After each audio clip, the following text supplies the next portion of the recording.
उलगुलान शुरू किया था पेसा कानून को लागू करने के लिए, जिसमें हम लोगों ने गुमला से लेकर के रांची तक पैदल यात्रा करी। तक ना कोई भी बेनिफिट्स जो है एक आदिवासी होने की, जो एसटी होने की, वो फायदा नहीं पहुंच पा रहा है। समाज के लिए कैसे यहाँ के लोग मजबूत होंगे, ग्राम कैसे मजबूत होगा यहाँ, लेकिन सरकार ग्राम सभा से सहमति नहीं लेती थी। अब ये अधिकार आ जाएगा ग्राम सभा।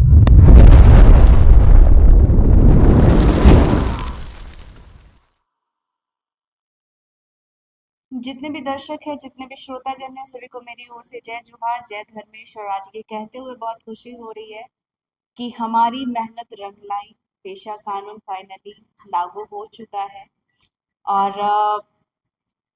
पेशा कानून लागू होने के लिए मैं सबको बधाई देना चाहती हूँ। जितने भी रूढ़िवादी परंपरा को मानने वाले लोग हैं, जितने भी जन्य जनजाति के लोग हैं, उन सबको बहुत बहुत शुभकामनाएं पेसा कानून अधिनियम 1996 को लागू करने के लिए। और सबसे ज़रूरी बात जो है मैं आप लोगों को बताना चाहती हूँ कि कुछ समय पहले मैं, निशा जी और एक और हमारी बहन है खुशबू नायक जी, हम तीनों ने मिल करके एक उलगुलान शुरू किया था पेसा कानून को लागू करने के लिए, जिसमें हम लोगों ने गुमला से लेकर के रांची तक पैदल यात्रा करी।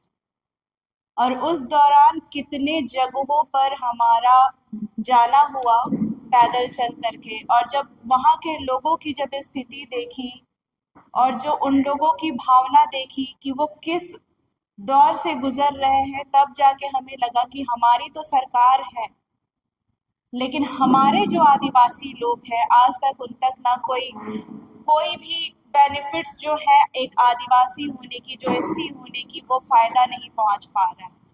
तो ये बहुत अच्छी बात है कि ये कानून तो लागू कर दिया, लेकिन मैं राज्य के सरकार से ये बात कहना चाहती हूँ कि केंद्रीय सरना समिति पूरी तरह से स्वागत करती है पेसा कानून लागू होने के लिए, लेकिन सिर्फ कागजों पर नहीं, जमीनी स्तर पर उसे जल्द से जल्द लागू किया जाए, ताकि हमारे ग्रामीण क्षेत्रों के जो लोग हैं वो लोग मजबूत हो पाए, उनकी रूढ़िवादी प्रथा बची रहे, उनकी परंपरा, उनकी अस्तित्व, उनकी अस्मिता बची रहे, उनका धर्म स्थल बचा रहे, उनकी जमीन बची रहे। पेसा कानून लागू होने से हमें फायदा ये है कि आज ग्राम सभा मजबूत होगा, आदिवासियों में अपने आप के लिए एक डिसीजन लेने का एक अधिकार मिल जाएगा, उनकी ज़मीनें ऐसी छीनी नहीं जाएंगी और उनकी परंपरा बची रहेगी। तो बहुत अच्छी बात है ये कि पेसा कानून लागू हो गया, लेकिन मैं फिर से एक बार कहना चाहती हूँ कि सिर्फ कागजों पर नहीं, जल्द से जल्द जिन 16 जिलों पर आपने इसको लागू किया है, उस जगहों पर जल्द से जल्द जमीनी स्तर पर इसे लागू करना चाहिए। और बहुत बहुत धन्यवाद। जोहार। सबसे पहले समस्त झारखंड वासियों को मेरी ओर से पेसा एक्ट लागू करने के लिए बधाई और शुभकामनाएं। जैसा कि पेसा कानून लागू किया गया और ये मूल रूप से आदिवासी समाज के, जनजाति समाज के लोगों के संविधान, हमारे भारत देश में संविधान के अंदर संविधान जो पेसा कानून 1996 में दिलीप सिंह भूरिया ने बनाया था, ये सोच के बनाया था कि हमारे आदिवासी समाज के लिए कैसे यहाँ के लोग मजबूत होंगे, ग्राम कैसे मजबूत होगा, यहाँ के लोग कैसे वित्तीय रूप से मजबूत होंगे। आपने देखा कि ग्राम सभा को मजबूत करने के लिए ये पेसा 1996 पारित किया गया। पहले होता था क्या, ग्राम सभा सशक्त नहीं थी, ग्राम सभा को उतना पावर नहीं था, वित्त का पावर नहीं था, ना कि न्यायिक पावर था। पहले कोई भी जमीन लेना होता था सरकार को तो अधिग्रहण करना होता था, तो सरकार नोटिफिकेशन कर देती थी, नोटिस कर देती थी कि इस कारणवश आपका जमीन लेने का है, लेकिन सरकार ग्राम सभा से सहमति नहीं लेती थी।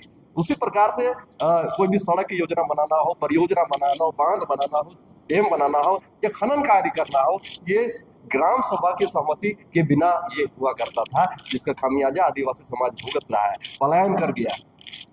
दूसरी बात है कि वन उपज जो है, जो महुआ हो गया, केंदू पत्ता हो गया, बीड़ी पत्ता हो गया, इस पे सरकार जो लगाती थी टैक्स, अब ये अधिकार आ जाएगा ग्राम सभा के पास। ग्राम सभा ये रेट तय कर पाएगा, बाजार मूल्य को निर्धारण कर पाएगा कि हमारा कितना यहाँ पर हो पाएगा, कितना हम यहाँ पर रेट लगा पाएंगे, मजबूत हो पाएंगे। इस तरह से ग्राम सभा के सशक्त होने के साथ साथ में हमारी न्यायिक व्यवस्था, आप देखें कि ग्राम पंचायत में जितना त्रिस्तरीय पंचायत में जो हमारे पास वो ताकत नहीं था, वो ग्राम सभा को मजबूत होने के बाद वो ताकत मिल जाएगा। पहले हम लोग कोई भी झगड़ा झाटी होता था, ये स्वशासन व्यवस्था को इस तरह से हम देखते हैं कि पहले हमारे पुरखा जो हमारे पास जो आज़ादी से पहले या संविधान बनने से पहले हमारे पास जो हमारे रूढ़िवादी परंपरा स्वशासनिक व्यवस्था था, वो हमारे उरांव समाज में था, बड़ा व्यवस्था, हो समाज में था, मुंडा मान की व्यवस्था, संथाल समाज में था, माझी परगना की व्यवस्था, डोकलो सोकरो व्यवस्था। तो इनके हेड ऑफ विलेज होते थे, वो हमारे समाज को नियंत्रण और कंट्रोल करते थे। तो आज आज़ादी के बाद वो पावर नहीं मिलने के कारण आज उनका कहीं ना कहीं ये नीचे दब गए हैं। लेकिन इस पेशा एक आने के बाद ये कम से कम उसको जीवित करने का एक आधार मिल जा रहा है कि हमारे समाज को जो संचालित करते थे, हमारे समाज को जो दिशा देते थे, जो संरक्षित और संरक्षित करते थे, ऐसे लोगों को यहाँ पर सम्मान देने की बात है, ऐसे लोगों को आगे आने की बात है। तब हमारा समाज सशक्त होगा और मजबूत होगा। पहले न्यायालय नहीं था, तो पहले हमारा आखड़ा में ही फैसला किया जाता था और आखड़ा का फैसला को सर्वमान्य दिया जाता था। और न्यायालय में भी तरस है, हमारे आदिवासी समाज के लोग जाते हैं न्याय लेने के लिए, पैसे के अभाव के चलते न्याय नहीं मिल पाता है। लेकिन ग्राम सभा सशक्त होता है, जैसे पेशा एक शक्ति से लागू होता है, तो हमारे लोगों को ग्राम में भी न्याय मिलने का काम करेगा। दूसरी बात बता दे रहे हैं कि बालू उत्खनन से क्या हुआ। बालू उत्खनन से यहाँ पर जो मूल चीज, जो लघु खनिज हमारा था, उसमें क्या हुआ कि बड़ा बड़ा नदी आप देख लीजिएगा, राजधानी के चारों तरफ जो नदी था, वो नदी आज ठेकेदारों और माफियाओं के चंगुल में फंस के बालू को उठा हुआ, और आज वो नदी नहीं रह गया, आज वो ढोढ़ा बन गया है। नदी का स्वरूप बिल्कुल खत्म हो गया है।